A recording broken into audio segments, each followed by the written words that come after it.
Thank you, fuck you, bye.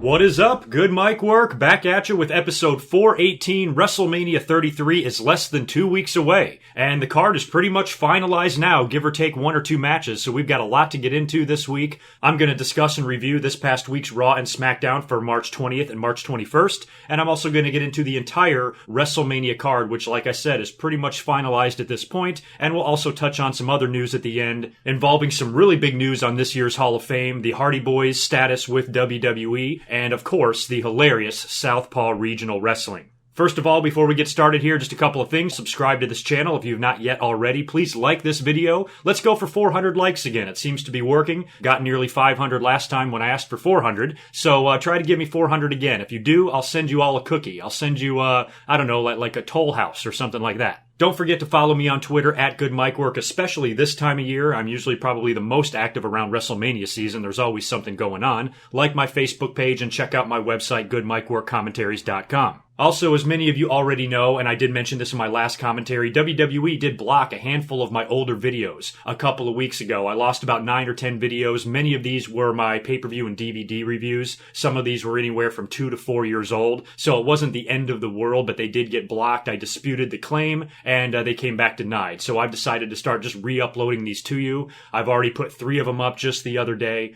I'll probably do 3 more this weekend, and maybe 3 more the weekend after that, and then they will all be back up and back to you, and I removed all of the risky footage that was causing me problems to begin with. Kinda sucks because these things are getting ass for views. I mean, absolutely, literally no views at all. I think all of them so far have less than 1,000 views, but that's not really what it's about. For me, it's not about the views. This is all extremely old content. I just wanted to give them back to you so they're still there in my pay-per-view and DVD review playlist for those of you that like to go back and listen to some of that older content from me. So my original plan was to kind of give them to you like 1 a week over the next couple of months, but I think I'll just fast track them all to you. So they will be returning to the channel in the very near future. Another project that's taking me a little bit longer, of course, is that big WrestleMania Memories commentary that was pulled down all the way back in October. I'm still working on that, but with the pay-per-view and DVD review fiasco, and I had to kind of re-upload a lot of those, of course, I've fallen a little bit behind again, but that video will be coming back to you in the near future as well within the next month, and that, of course, is like 6 or 7 hours long, so that thing is a beast. So keep a lookout on my channel if any of that interests you. Let's dive right into what we're going to talk about here this week. We're going to start with this past week's Raw. Now, this wasn't a horrible show, but it wasn't great. Again, just like last week, there was a lot of complaints online and on Twitter about certain parts of the show, but it was in Brooklyn, and we knew this was going to be a really interesting show, especially coming off the heels of the big Paige cell phone leak and the video footage and the sex tapes and the pictures and all that crap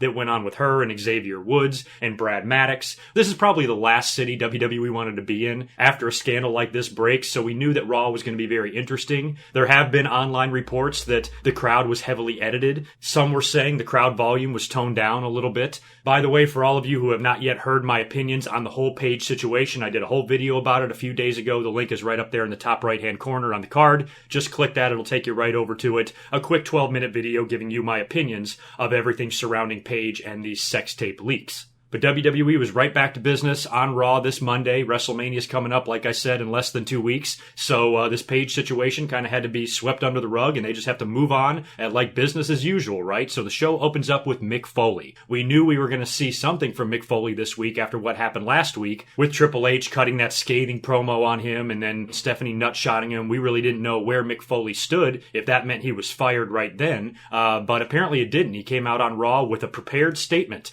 He was kind of playing along, acting as if he was going to come out there and apologize to the McMahons and thank Stephanie and Triple H for the opportunity and say that he was wrong. And he started to do that, and then he tore up the piece of paper and started cutting an awesome Mick Foley promo. And then his microphone immediately goes out. It starts going on and off. He's trying to talk and it gets shut off. And then it comes back on and he talks again and it goes out again. And he just can't get his words out. And Stephanie then comes down to the ring and gets in his face and gets on the mic and cuts one of her typical Stephanie McMahon promos. Very good one by Stephanie, I will say. A lot of times, Stephanie really annoys us, really annoys me. I think she makes talent look really, really bad sometimes. But at the same time, she's good at her role. She's good at her character. And she was really good on Monday night, got in Mick Foley's face and eventually wound up firing him right there in front of the world. So Mick Foley has officially been fired by WWE or by Stephanie McMahon on TV. Sami Zayn, incidentally, comes out to try to defend Mick Foley because they have a ton of history, don't forget. And Stephanie decides to punish Sami and books him in a match with Samoa Joe that'll take place right then and there. So Sami Zayn versus Joe opens the show. Very good match, very solid match. And Joe, as usual, looks like a beast, looks like a boss. Kicked Sami Zayn's ass and won a really hard fought and good match to open up Monday Night Raw. Now, Mick Foley, of course, is fired. He kind of had to do the walk of shame back to the locker room, even tried to stop Sami for defending him, saying it's not necessary, don't worry about it, I'm going to be fine, I don't need the WWE. Mick Foley actually took the firing like a champ. He knew his days were numbered. He knew he had all this tension and issues with Stephanie, and his character basically handled the firing well and walked backstage and said goodbye to a few people. Sheamus and Cesaro showed him a ton of love. So did Bayley. And Stephanie said anybody that shows sympathy to Mick Foley will be punished. She booked Sheamus and Cesaro in a handicap match against their two WrestleMania triple threat opponents. And if Sheamus and Cesaro were to lose that match, they would lose their opportunity to wrestle in that match, and it would be one-on-one between Gallows and Anderson and Enzo and Cass. But they didn't get along. Gallows and Anderson started attacking them. They were all fighting and brawling outside of the ring. Sheamus and Cesaro were able to take advantage of that and win the match, so they stay in the tag team title match at WrestleMania, and it remains a triple threat. Stephanie McMahon also booked Bayley in a one-on-one match with Nia Jax. Now, this was interesting because, of course, we know we've got Bayley versus Sasha versus Charlotte, triple threat for the women's title at WrestleMania. But Stephanie says if Nia goes out there and beats Bayley, then Nia will also be inserted into the women's match, and it will become a fatal four-way. So they're trying to get as many roster members involved here in some of these matches. It gives a lot of talent the opportunity to perform on the big stage, and I can't really complain about that either. But Nia Jax goes out there and beats Bayley, and now the match at WrestleMania is going to be a fatal four-way. Nia versus Sasha versus Bayley versus Charlotte for the women's title. That might be a little bit interesting. I've kind of been interested to see the potential showdown between Charlotte and Nia Jax a little bit, and that will probably now happen at WrestleMania, and I'm really curious who's going to walk out of that match with the belt. And next week will be my predictions video. I can't believe next week is actually the Go Home Raw, so I'll be up here next week to fully predict the entire pay-per-view. But, you know, Nia being inserted into the match, I guess I'm fine with it. That's kind of what I thought they were going to do the whole time. I mean, we've been talking about this for weeks, that it looked like they were moving towards a fatal four-way at WrestleMania, and then Nia, when she lost at Fastlane, it appeared that she was kind of left out in the cold, but I guess this was just a way to prolong it and insert her into the match, a couple weeks before. That way they don't spend the entire 7 weeks building for the fatal four-way. So I guess in the end it worked out, and as far as it changing from a triple threat to a four-way, I mean, really, what's the difference? I can't hate it any less or any more. I mean, if you have 3 women, you might as well have 4. What's the difference, right? So I really don't have any issues with the women's title match becoming a fatal four-way. One of the most entertaining segments of the night was Chris Jericho's promo. Chris Jericho, to this day, is one of the best promo guys in the business. Cut one of his best promos of the year on Monday Night Raw. Thought it was awesome. Thought it was hilarious. I also have to give WWE credit for booking and structuring out this show as best as possible. I mean, even though I know they had some issues with the crowd and there were rumors of crowd noise edits and things like that, I thought they did a really good job of booking out this show to where they kind of counteracted the fans really well. And this Jericho promo was great. The fans didn't even care about Paige when Jericho was out there. And just a lot of the segment timing and a few other things they did, I think really helped curb some of the issues they were probably going to have with this audience. But Jericho, man, he had the fans eating out of the palm of his hand. It was great. And the best part was when he showed that picture of Kevin Owens, I guess at age 16, in his bedroom, wearing a Y2J t-shirt, doing the Y2J pose. He has Chris Jericho posters all over his wall. I mean, this kid was a total dork, which a lot of today's current talent were. I mean, a lot of the guys that are in wrestling today grew up idolizing guys in the Attitude Era, and they're all very young. They're all in their 20s. So, this is a new breed now, and a lot of them, kind of grew up in that smarky type of era, and now they're all in the ring. And Kevin Owens probably found that pic and gave it to WWE and says, dudes, you have got to use this thing. So they made good use of that. Chris Jericho has always done amazing things with the Titantron. I still remember all the stuff he did with Chris Benoit when they photoshopped Benoit's head on a boat or on the head of a woman that's about to get married or whatever. So Chris Jericho has done this before. He did a really good job in this promo, I think, of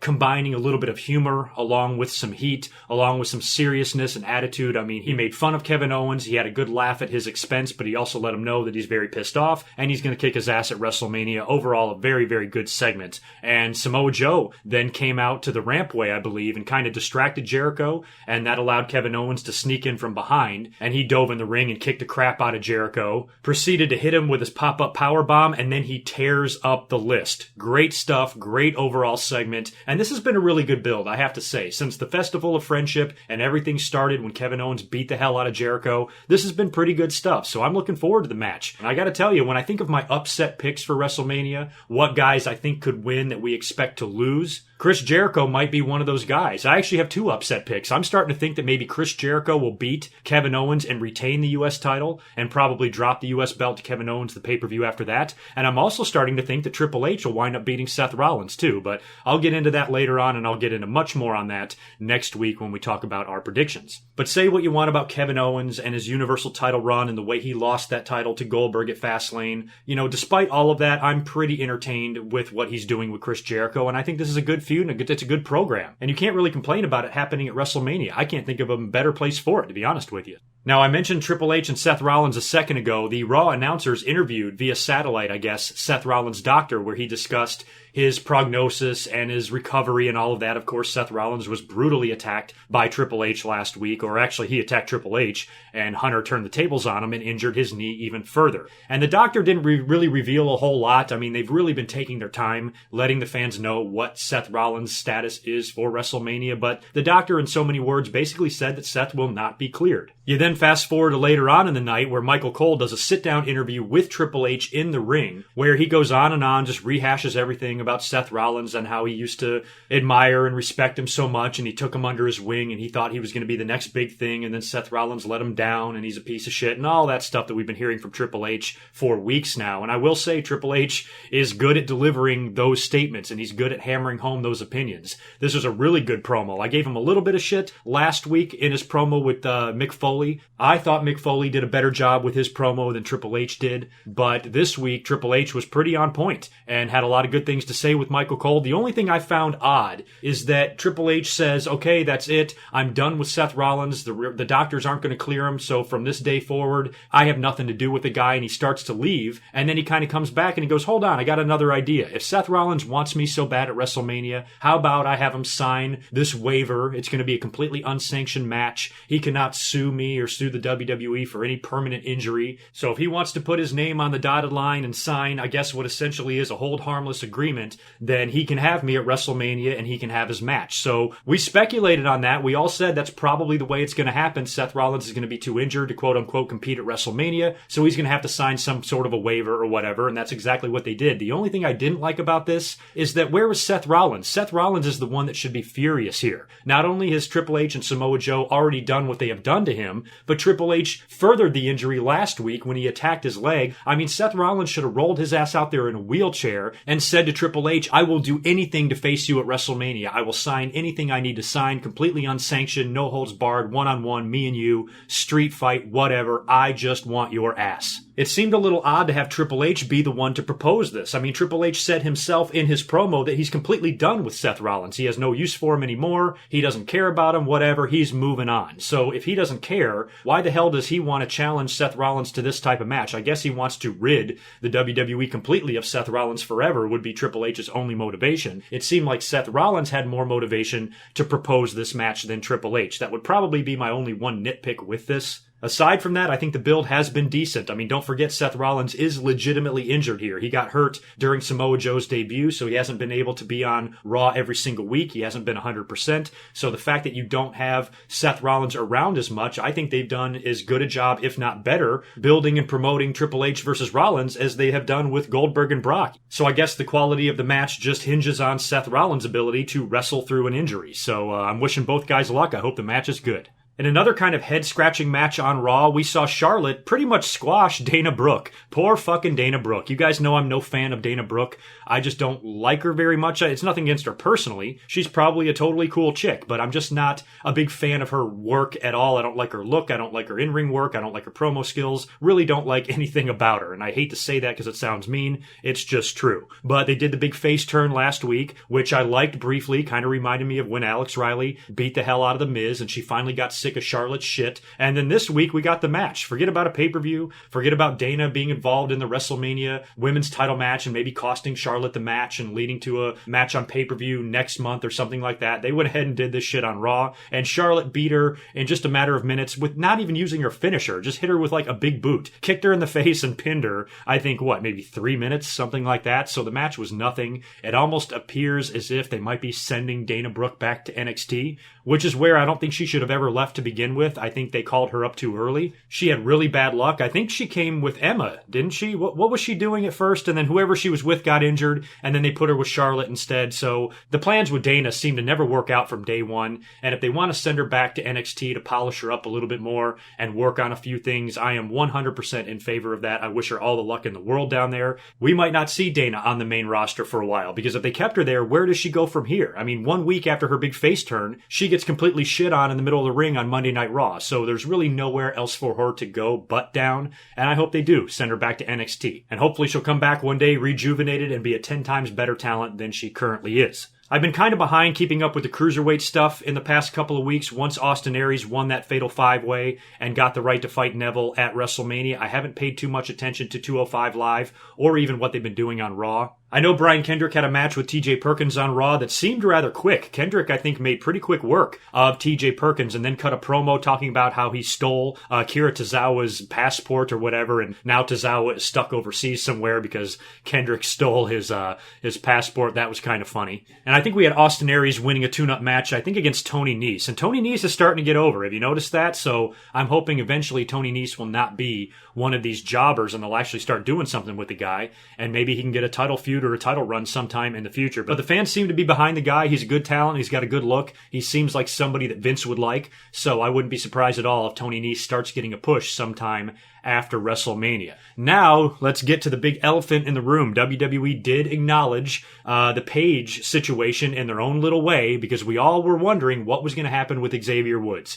Is he going to appear on Raw? Is the New Day going to do a promo or a segment? I couldn't imagine them coming down to the ring with their fucking little ice cream cart and talking their normal goofy shit in front of that Brooklyn crowd. They would get eaten alive. I mean, that Brooklyn crowd would be chanting Paige or Brad Maddox, or they would just be heckling the shit out of Xavier Woods. You knew that was going to happen. So I, in the back of my mind, was thinking WWE would just hold New Day off the show. But I did mention last week in my commentary that if they brought New Day out on TV, that I hope that they do something. It can be the subtlest of subtle references, but just do something to acknowledge the fact that, yes, they know what's going on, they're aware of the Paige situation, and they're going to let the fans know that they know. But it's a fine line that you tread there, because it's PG, and, what do you do in a situation like this when videos like this, very, very graphic videos like this, were released to the public? And I think the WWE handled it in the most perfect way possible. Fucking hilarious. It was only about 3 seconds long, but they did it. And that was when the New Day appeared in a backstage segment on the big Titantron there, and the whole thing opened up with Xavier in the middle, staring right at the camera with no smile on his face,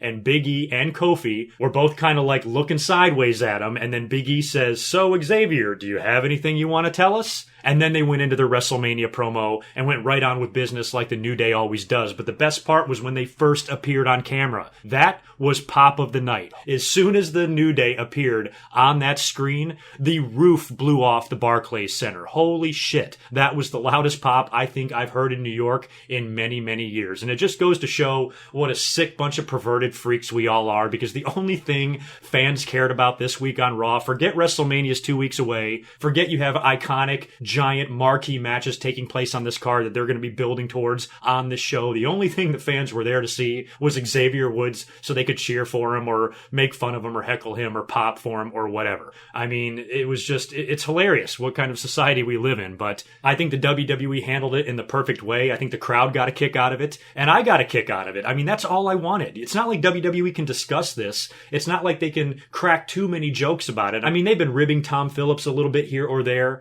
because of his situation, but this is much worse. This situation with Paige, we're talking about sex tapes here. We're talking about, full-blown three-ways and visible cocks going into vaginas and all that stuff. So this is a big deal. And for the WWE to acknowledge it the way they did gave me a huge chuckle. And it shows shows that, they know what's going on and they got a sense of humor, and all you can really do is move on from it. I feel bad for everybody involved here. This is highly embarrassing stuff. It's out in front of the world now, and it will never go away. I mean, this shit will follow them around for the rest of their lives, and you have to feel for them. I mean, that's just something you wouldn't want to happen to anybody. You wouldn't ask that on your worst enemy. And, part of me thinks that they should think before they film this shit, or if they do, get it off their phone or put it somewhere safe. Don't upload it into a fucking cloud or something like that where it can get hacked. Be a little bit smart about it. So things probably could have been done differently on Paige's end to protect herself from something like this happening, but at the same time, it's private.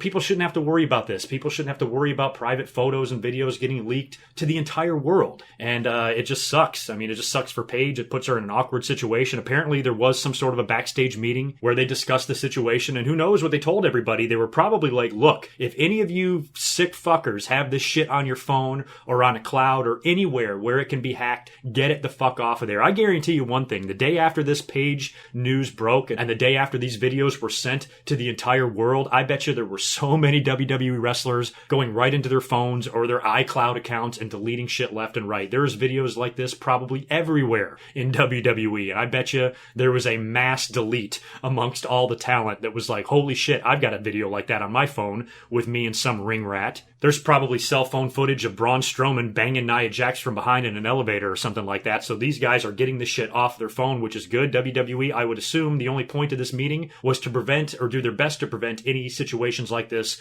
from occurring in the future. And they told all these guys, hey, if you're doing weird shit in your personal lives, don't record it, because it puts WWE in a really rough spot. I've said from the start that I don't think Paige or Xavier Woods or anybody else involved that currently works for the WWE should be punished for this. But, however, if WWE starts losing advertisers, or if there's a really harsh media backlash, or if it's just not blowing over and the media won't let it go, I think WWE might have to punish some people or take some action against the people that were involved. And I don't want to see that happen to Xavier Woods. We all love Xavier Woods. So anyway, at the end of the day, I just hope the situation blows over and we can do our best to forget about it. We've forgotten about Seth Rollins. We've forgotten about Hulk Hogan.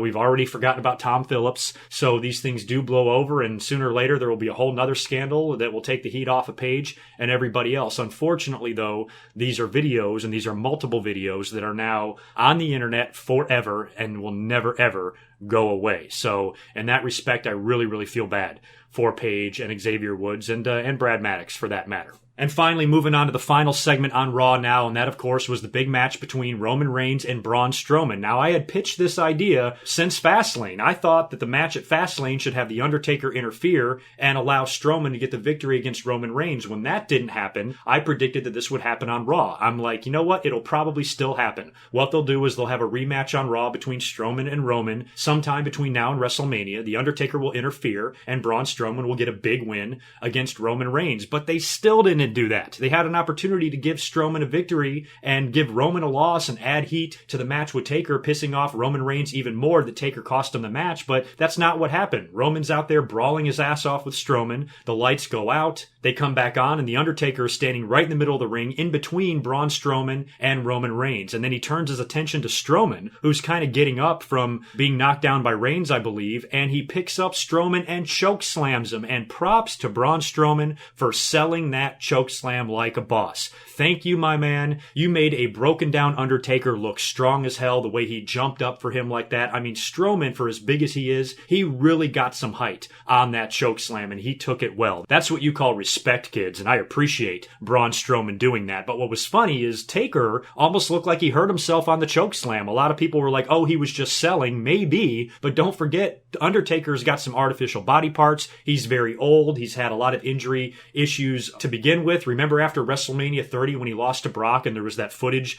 of him leaving the hotel, or I think he went to the hospital is what it was, and they caught him like walking out of the hospital. I mean, he looked so old and broken down and decrepit and hunched over, and he just looked like, you know, he just looked like he's in constant pain. So the thought or the idea of Undertaker hurting himself by delivering a chokeslam to a guy as large as Braun Strowman is not out of the realm of possibility. Yes, he might have been selling, but yes, he also might have hurt himself. And right after the chokeslam, he turns around and eats a spear from Roman Reigns. And the show goes off the air with Roman kind of standing over him. I guess the match was a no contest. What the hell even happened in the main event? You guys tell me. I forgot. I don't even have the finish, or I don't even have the result written down. I just think it was a no contest or a DQ, I guess. I guess Roman Reigns would be disqualified, right? So maybe Braun Strowman did win that match. I have no fucking idea. The point is, Undertaker took a spear. Roman Reigns stands over him to close the show, and as he's leaving, the Undertaker sits up, and the two of them have a stare down from the ring in the aisleway. Pretty good way to set up their match at WrestleMania. There's still one more week left. Hopefully,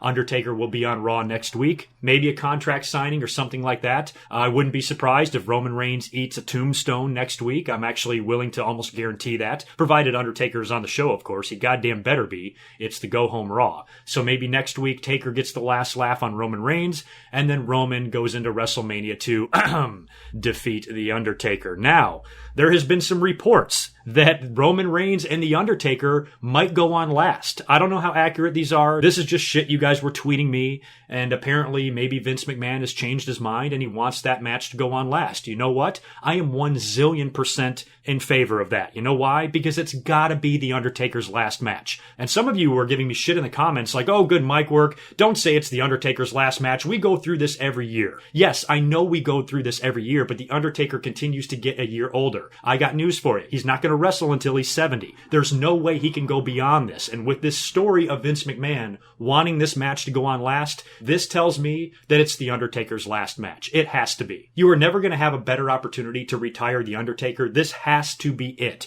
You can't wait until next year. You've got the perfect opponent, and you've got the perfect spot on the card, if it is the main event, for The Undertaker to ride off in the sunset. I mean, he's the one guy that deserves the main event in his retirement match. He's the one guy in WWE that should get a bigger send-off than even Ric Flair got back in 2008. And if that's what this WrestleMania is going to be about, and that's the way The Undertaker is going to leave us, I would love to see him leave by taking a loss in the main event of WrestleMania. Now, the biggest problem I have with this is that the fans are so concerned about Roman Reigns. When I was discussing this on Twitter, oh, it would be a great idea for the match to go on last. All I heard from people was, Roman Reigns doesn't deserve that spot. Jesus fucking Christ. It's not about Roman. It's about Undertaker. This is The Undertaker's moment. This is The Undertaker's match. This is The Undertaker's send-off. Even in a loss, I'm not going to remember the winner of this match. I'm going to remember the loser, and that's The Undertaker. I'm going to remember this guy, this 26-year WWE veteran, somebody that debuted in the WWE when I was in the 10th fucking grade. I was just a child, and he's still in there wrestling to this day, and I'm a 40-year-old man. And I'm honored and privileged to watch him pass the torch to the WWE's next top guy. I don't care that we don't agree who the top guy is. That's beside the point, and that's secondary. And that's what bothers me about the fans, is that's all they're focused on. Forget about respecting The Undertaker.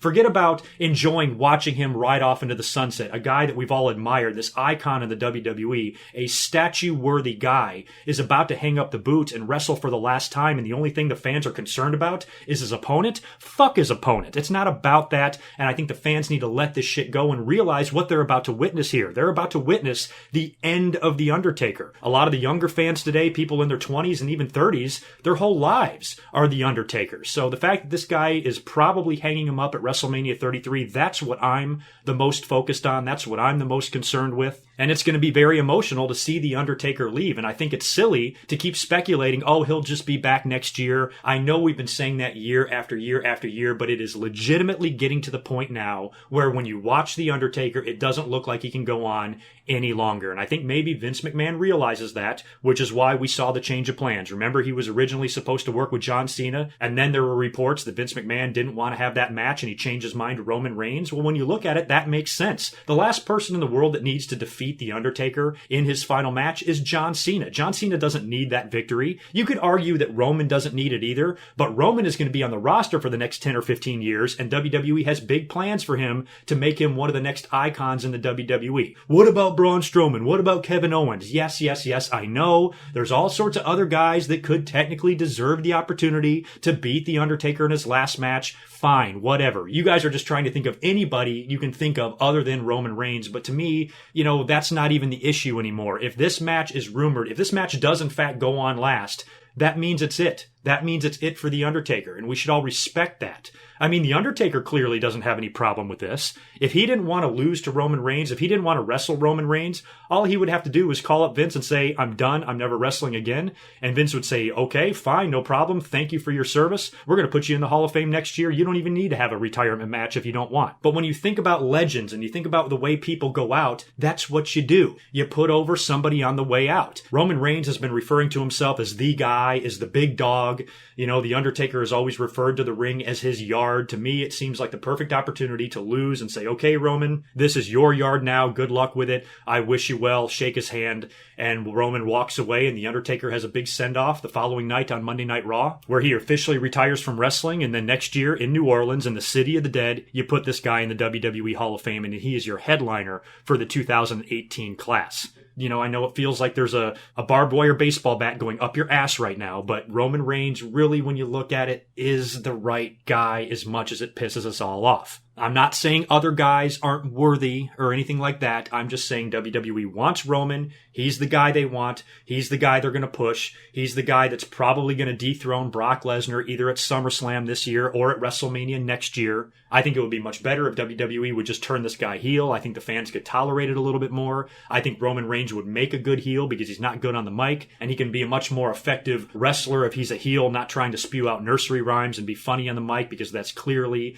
not his strong point. And if he shows that killer instinct at WrestleMania and he completely murders the career of The Undertaker and does it with a smile on his face, then that could really get him a lot of heat and a lot of boos and generate a lot of interest in WWE. And maybe he doesn't go heel right away. I think he should turn heel at the show in the middle of the match or something like that. That would be really awesome. But maybe he has a babyface match with Undertaker. It's a straight up match. He beats him on Raw. They do the show of respect. Roman Reigns comes out there, shakes The Undertaker's hand and leaves. And then they do the big send off. The entire roster comes down to the ring, comes down the aisleway, Vince McMahon, the whole deal. Everybody's clapping their hands. Raw and SmackDown guys, who cares? Bring them all out there and really show The Undertaker love and give him the send-off that only he deserves. And then maybe after that, Roman Reigns can go heel from that point and constantly brag about he's the one that retired The Undertaker. And the fans can thank him for that and kiss his ass or whatever. They can do all of that in the future. But at this point, in order for the fans to not want to kill Roman Reigns, I think a heel turn is almost necessary, because I did mention, as much as I agree with the match with Roman Reigns and the fact that Roman Reigns should win, I almost laugh, because how dumb can WWE be if they really want this guy to be a babyface and they want to bullshit themselves and try to think that the fans don't hate his guts? The last thing in the world you want to do is have him retire such a beloved icon like The Undertaker. It doesn't make a whole lot of sense, which makes me think we could see some sort of a heel turn. So I don't know what they're going to do at this point at WrestleMania, whether this match is in the beginning of the card, at the end of the card, main event, whatever. I don't know.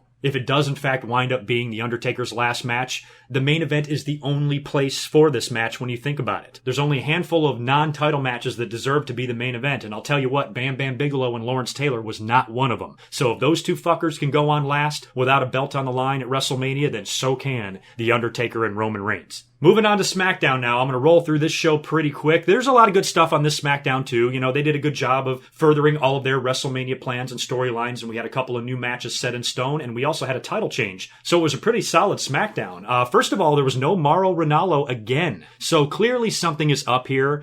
We were speculating on that last week. Mauro Ranallo apparently was stuck in the blizzard, yet the entire WWE roster and staff made it to the show. Ring crew, production guys, referees, announcers, wrestlers, everybody made it to the show except for Mauro Ranallo. JBL was giving him a little bit of shit on Twitter. I didn't see this. I had to see a retweet of it because JBL and Cole fucking blocked me on Twitter for some reason. So I never see JBL's dumbass tweets, but apparently he was giving some shit to Mauro Ranallo about how everybody made the show except him, and then he even deleted a tweet or two, I think. So it seems like JBL has taken some issue with Mauro Ranallo. David Otunga was back this week, who I guess was off filming a movie last week, and they said that Mauro Ranallo was out sick on SmackDown. So clearly something's up here. I don't know what. There was rumors a few months ago that Mauro could be leaving WWE at some point, but it wouldn't be a good idea for him to leave WWE right now. I mean, they've got Raw, they've got SmackDown, they've got all these other brands. They need as many good announcers as they can get, and Ranallo right now is easily the most loved announcer in all of WWE. So I really hope he is not leaving, or he's not in any trouble with WWE. I really don't know what's going on there at all. I've always been mildly concerned about Mauro Ranallo's ability, how good he is, that he can easily just go back back to MMA or be perfectly happy doing all of his other projects, and he doesn't really need the WWE. So I was worried about WWE's ability to even hang on to him to begin with. But the fact that he wasn't on SmackDown and Tom Phillips kind of looks like he's the one taking over the lead announcer roles on that show, I'm almost starting to get that feeling that Mauro might not be back. Now, Tom Phillips, I think, is fine. He handles that role just fine, and I like the 3-man commentary team and even the 2-man commentary team much better than the 4, but I think I speak for everybody when I say I do not want Mauro Ranallo to go anywhere. So I hope whatever is going on with him is resolved in the very near future. Now, of course, SmackDown ended last week with Shane McMahon coming out right as the show ended and saying that AJ Styles wants a match at WrestleMania. He's got an opponent now, after AJ attacked him in the parking lot and threw his head through the car window. And something I didn't even notice. I didn't notice it until they showed the replay on SmackDown, but apparently there was a camera inside the car.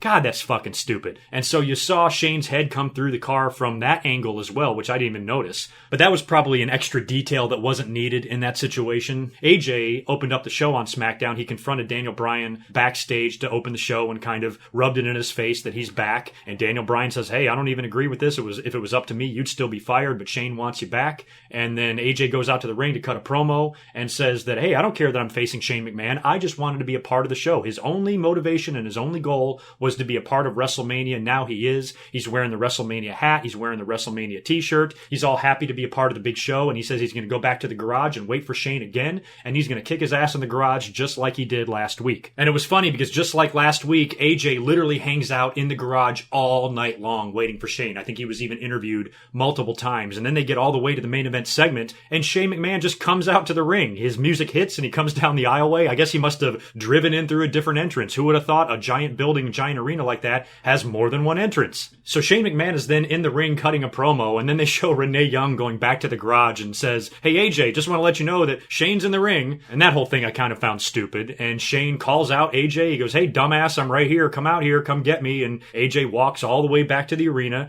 gets in the ring. The two of them start brawling. And man, I'll tell you, there's a couple of things about Shane that I really, really love. And there's a couple of things about Shane that I really, really hate. And one of the things I hate is the way he throws those quick punches, those rabid punches. They look so fucking terrible. I felt bad that AJ even had to sell this stuff because AJ is so athletic and so gifted, he could easily duck out of the way of these things or counter them or just kick the shit out of Shane if he wanted to. And Shane is very, very much like his dad, completely fearless and wants to be one of the boys, but he's just clumsy and sloppy as hell sometimes. And the beginning of the brawl didn't look too good. Makes me a little bit nervous for what their match is going to be like at WrestleMania. I think AJ is really going to have to carry this thing with Shane. And then, of course, oh my God, Shane McMahon. He makes me so nervous. One of these days, he's going to fucking kill himself. They did the big table spot. They're on the outside of the ring brawling. AJ's kicking the crap out of Shane McMahon pretty good. And then Shane turns the tables or something like that, gets AJ on the table, lays him there, and then crawls up to the top rope. And you know it's coming. Shane has performed this move many times. And one of these days, it's going to go badly. And he's getting close. I just think, Shane is not 25 anymore. He's no spring chicken. I mean, this guy is in his 40s and he's coming dangerously close to missing this spot. And it happened again on SmackDown. He dove off the big elbow and he came within inches of just missing and catching the corner of the table instead. And it just reminds me of when Vince fell off the top of the cage at St. Valentine's Massacre or whatever, and he landed right on the edge of the table like that. And how he did not break his back, I have no idea. And that's my biggest fear for Shane McMahon, is that one of these days he's going to undershoot that move and he's going to wind up breaking his back or breaking his neck or something like that. So for WrestleMania, they're going to do this spot. Hopefully they will move the commentary table maybe a little bit closer to the ring so Shane has room to actually make the jump, because I'm just worried he's going to botch it one time and he's going to really seriously injure himself. But it was a great spot on SmackDown. He dove right off and landed on AJ pretty much perfectly, but also looked like he damn near killed himself at the same time. And still, Shane's a tough son of a bitch, stood right up, stood over AJ's broken body, when in reality it was probably Shane that took the brunt of that bump more than AJ did.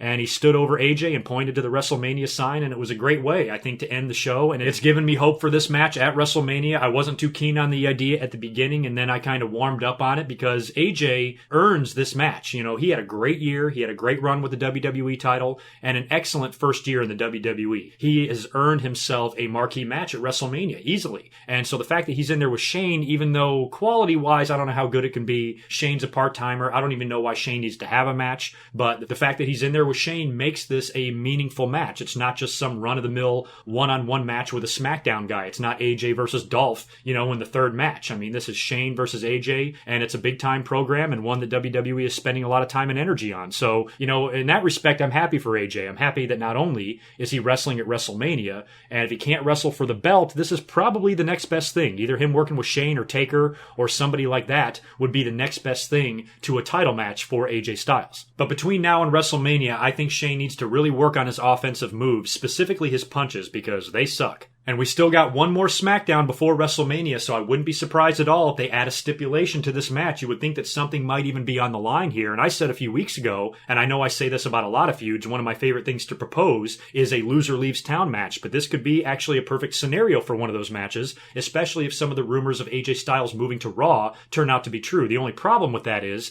that means Shane McMahon will have to beat AJ, and AJ will then be 0-2 on the grandest stage of them all. And I don't want to see that either. So I would rather see AJ beat Shane McMahon and maybe Shane McMahon leave, or maybe AJ beats Shane and then leaves some other way and still goes over to Raw. I don't know. So you have to take all of that into consideration too when you think about some of these WrestleMania matches, is that some of these guys might be switching brands after the show, and that might determine or affect the outcome of their Mania match in some way. So who knows what they're going to do here with Shane and AJ. I think the match will be pretty damn entertaining, and I think both guys will come damn close to killing themselves, and I just hope they don't go all the way with it. Hey, congratulations are in order as well on SmackDown to the Usos. Not only did they beat American Alpha and win the SmackDown Tag Team Championships, but they did so in an amazing match. That was a great tag team match. I thoroughly enjoyed watching that. A lot of good stuff, a lot of near falls, a lot of referee pullouts and shit like that. In the end, the Usos were able to beat American Alpha in an extremely dramatic and compelling match, and one that I enjoyed literally every single minute of. And I've always been a big fan of the Usos. Even when they were getting stale and old, I've always just been a fan of them ever since they came in, and I love their new heel look. I love their work on the mic. I love their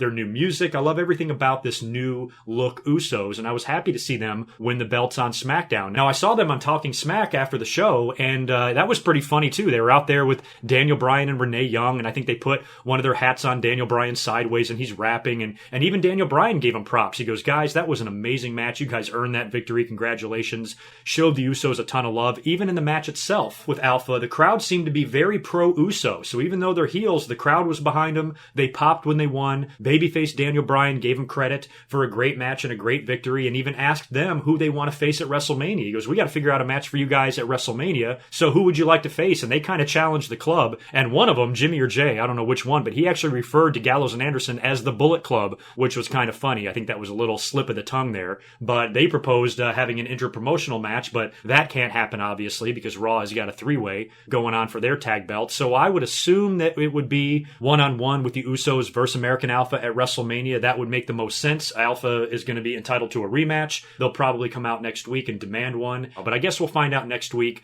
what, in fact, the Usos will be doing at WrestleMania, and that will probably be the final announced match. I think the card is pretty much finalized. All we got to figure out is where the Usos are going to land and what Sami Zayn and Samoa Joe might be doing on Raw. They'll either be involved in a one-on-one match or they'll be in the Andre the Giant Battle Royal. The Baron Corbin and Dean Ambrose situation is interesting as well, because they did exactly what I proposed in my last commentary on SmackDown. I said, here's what's going to happen. After the forklift incident and Dean Ambrose takes a week off to sell the injury, I said next week Baron Corbin will have a match. Dean Ambrose will attack him and get on the mic and say, "You want me at WrestleMania? You got it." That's literally exactly what they did. Daniel Bryan books Baron Corbin in a match with Randy Orton. I believe this is the first time these two guys have ever faced each other, which was kind of cool. Pretty decent match. Dean Ambrose shows up in the middle of the match, way out in the aisleway, on a forklift. He's standing on the top of it, and he gets on the mic and distracts Baron Corbin just enough for Randy Orton to hit him with the RKO and get the pin. And that's when Dean Ambrose comes down to the ring to pick the bones clean, nails Corbin with the dirty deeds, gets on the mic and says, "You want me for the IC belt at WrestleMania? You got it." That match is now official. Baron Corbin versus Dean Ambrose, one-on-one for the Intercontinental title, and that's a match I've been wanting from the start. I think these guys will put on a really good Intercontinental title match. I think Dean and Corbin will outshine what Dean and Brock did last year. I think Brock and Dean really let us down, and I think this time around with a belt on the line and putting a young kid over and giving Corbin a big rub and a big victory at WrestleMania 2 years in a row in a really good hard-fought match with a lot of brawling, I have high hopes for this Intercontinental title match. It's not going to be Bret Hart versus Mr. Perfect, but it's going to be up there, I think, with a decent Intercontinental title match at WrestleMania, and I think it'll hold up for years to come. I have high hopes for both of these two guys at WrestleMania. Speaking of Randy Orton, we know he's facing Bray Wyatt for the WWE title at WrestleMania. He's interviewed after his match with Baron Corbin backstage, and then the lights start going out, and he's attacked and kind of kidnapped by all these guys in sheep's masks, and they kind of hold him, and Bray Wyatt approaches him, and he gets in his face, and it appeared like he put some sort of a spell on Randy Orton, but cut a little bit of a promo on him and said that, you hit me. You hit me where I hurt the most. You exposed my only weakness and vulnerability, and if you think you're going to take this title from me at WrestleMania, you're out of your goddamn mind. Put some sort of a creepy-ass spell on him. More of the same type of stuff that we've been seeing with these guys, a lot of smoke and lighting effects and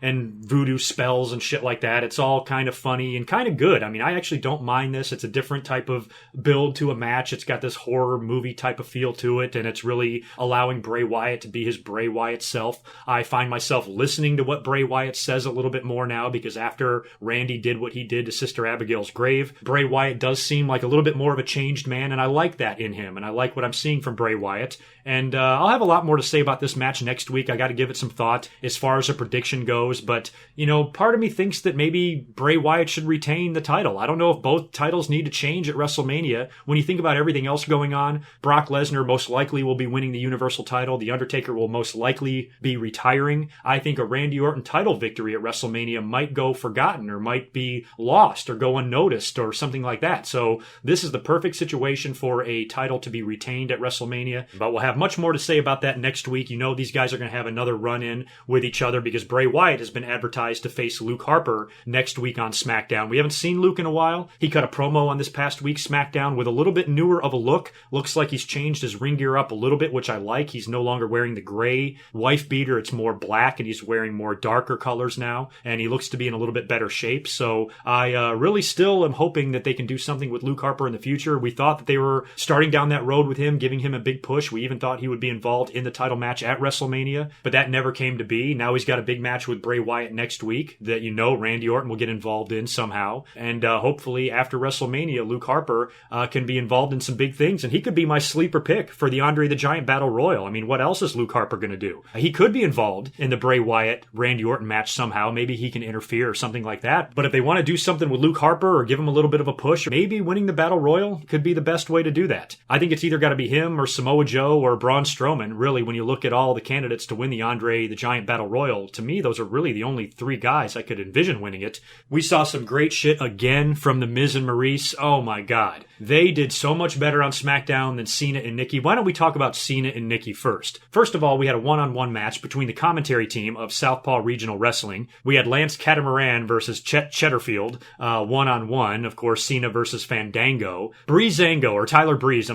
came out there dressed as Nikki Bella, and it was hideous. I mean, I thought John Cena dressed as Nikki Bella was going to be tattooed on my brain forever. Great. Now Tyler Breeze is as well, and he did not leave much to the imagination with his fucking outfit. Jesus. And this whole segment was fucking ridiculous. I mean, first of all, the match took virtually no time at all, and the ending was so dumb. I mean, I don't know if I should defend this or laugh at it or blow it off or what. Nikki Bella comes down to the ring when Tyler Breeze tries to get involved or whatever, and then her and John Cena proceed to double team and beat the shit out of Breezango. She even lifts up Tyler Breeze on her shoulders and nails him with her RKO finisher type of thing, and then her and Cena both put Breezango in the STF, and the referee calls for the bell. He let all this shit go on. This is supposed to be one-on-one, John Cena versus Fandango. Nikki is in the ring, performing moves on the guy that's in the corner of Fandango. Where's the fucking rule book here? Why even have a referee? The whole thing was ridiculous. So Tyler Breeze got the complete shit beaten out of him by Nikki Bella.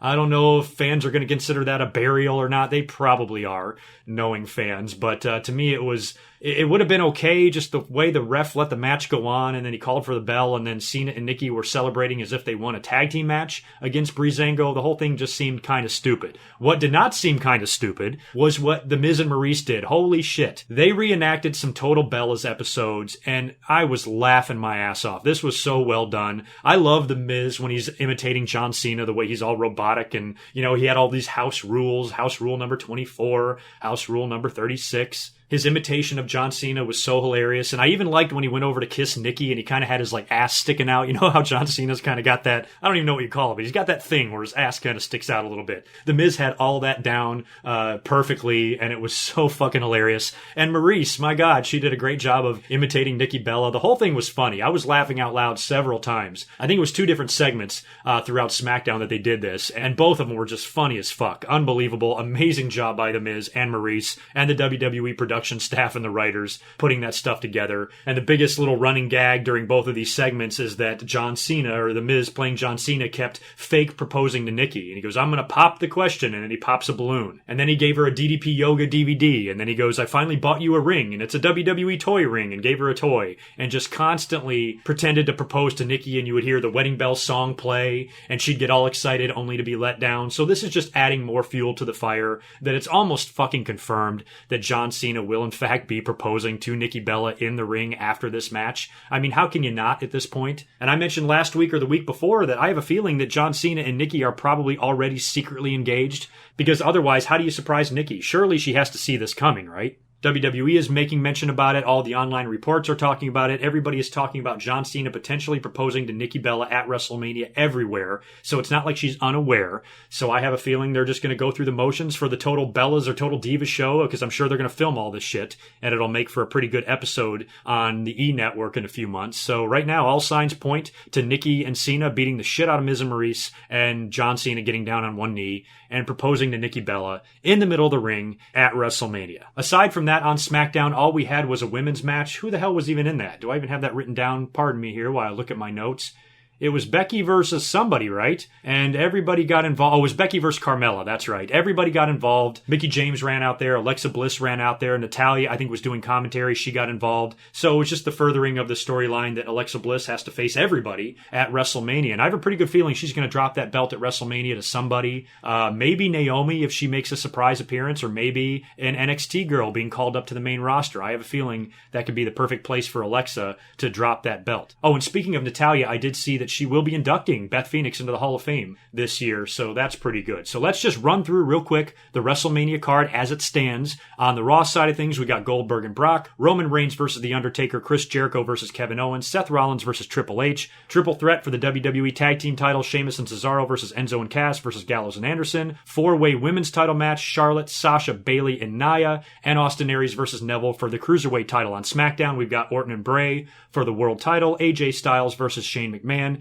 John Cena and Nikki Bella versus The Miz and Maryse, Alexa Bliss versus everybody, Baron Corbin versus Dean Ambrose for the Intercontinental title, and most likely the Usos versus American Alpha, and then we also have the Andre the Giant Battle Royal. So that is 14 matches. That looks like what the final card will be, unless they add a Braun Strowman, Sami Zayn, or Samoa Joe match at the last minute. Most likely that is our card. And to be honest, I don't have a huge problem with it. When you look at it on paper, it certainly doesn't look any worse than last year. And now with the rumors of this potentially being Undertaker's send-off, it could be a really good and emotional WrestleMania. At least I hope it will be. I have got to get out of here, but first I want to mention a few other news tidbits as well. I'm sorry I'm running out of time, so I'm going to have to make these quick. But much to our surprise, a huge wrestling bombshell was dropped on us regarding this year's Hall of Fame. Guess who was inducting the Rock and Roll Express? Jim Cornette. Holy fucking shit, hell has frozen over. That should be very, very interesting. I mean, Jim Cornette is one of my favorite people in wrestling, but he is not shy about expressing his opinions about WWE, and especially certain people in WWE, particularly Kevin Dunn,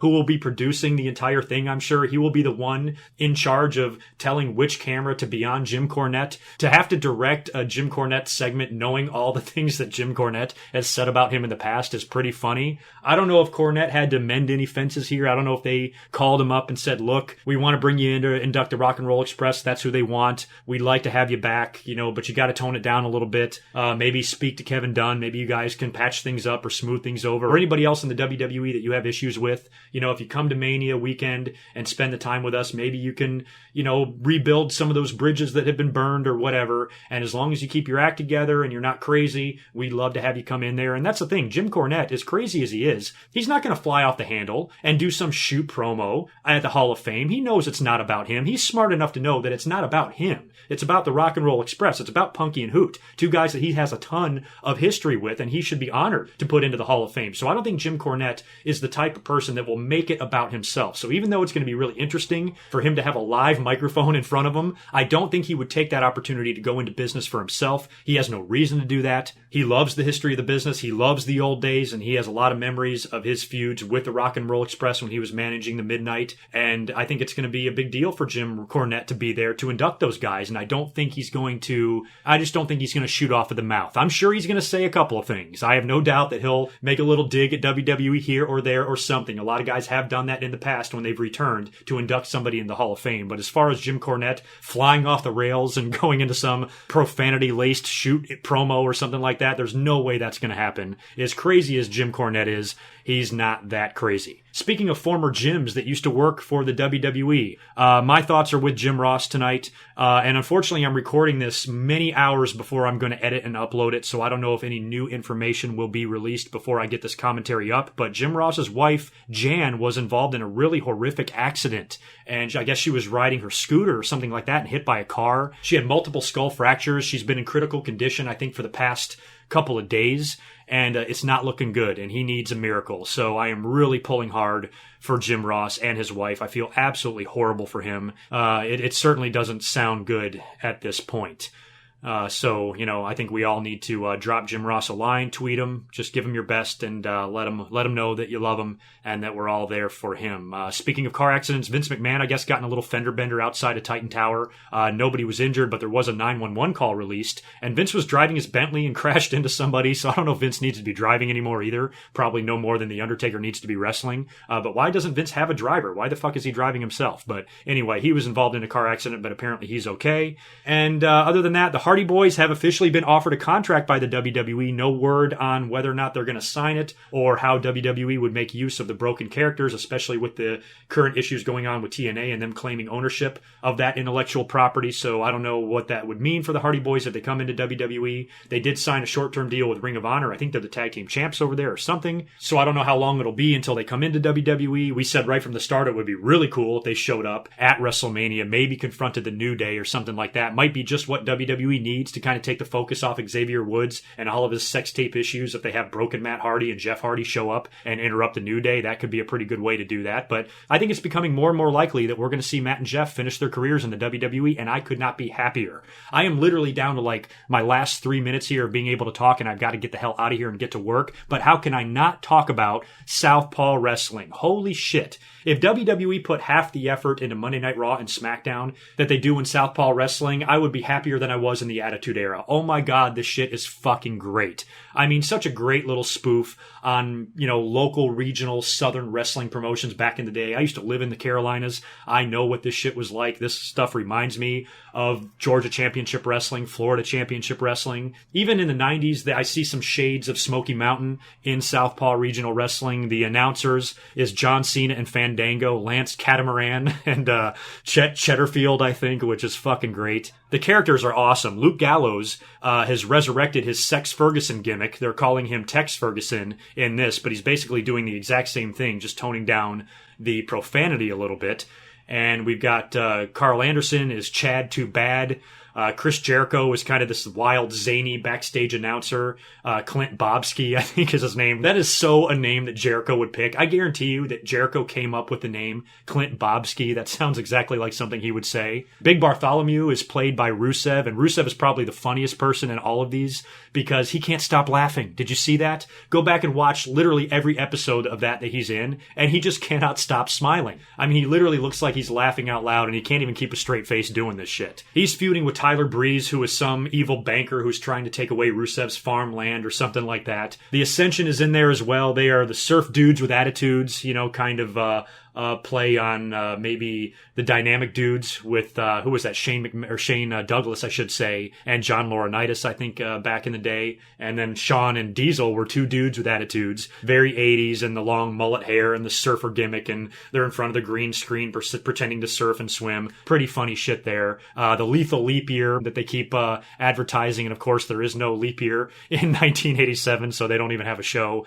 And then they pop in every now and then with a Ric Flair KFC spot and talk about how you can meet some Southpaw Regional Wrestling guys at your local KFC, and you can buy tickets to Lethal Leap Year at Buddy's Pool Hall or something like that. The whole thing is so incredibly well done that I could just watch it over and over. And I would actually be really curious to get Jim Cornette's opinion on this. I know he has a podcast. Hopefully in his next episode, he will maybe touch on Southpaw Regional Wrestling, because even he has got to get a kick out of this. I mean, it is so fucking hilarious. Oh, they picked the perfect wrestlers to portray these characters. I mean, John Cena does a really good job of being that combination Lance Russell, Gordon Soley type of announcer, and he plays it off really perfectly. Everybody involved in this deserves an A+ grade, in my opinion, and just overall great stuff. So if you haven't seen any of that yet, check out WWE's YouTube channel. It is fucking great. I have got to get out of here. I am late. Hopefully I didn't forget to mention anything in this commentary. Next week will be a huge one. Don't forget, I'll be up here to review Raw and SmackDown, and I'm going to predict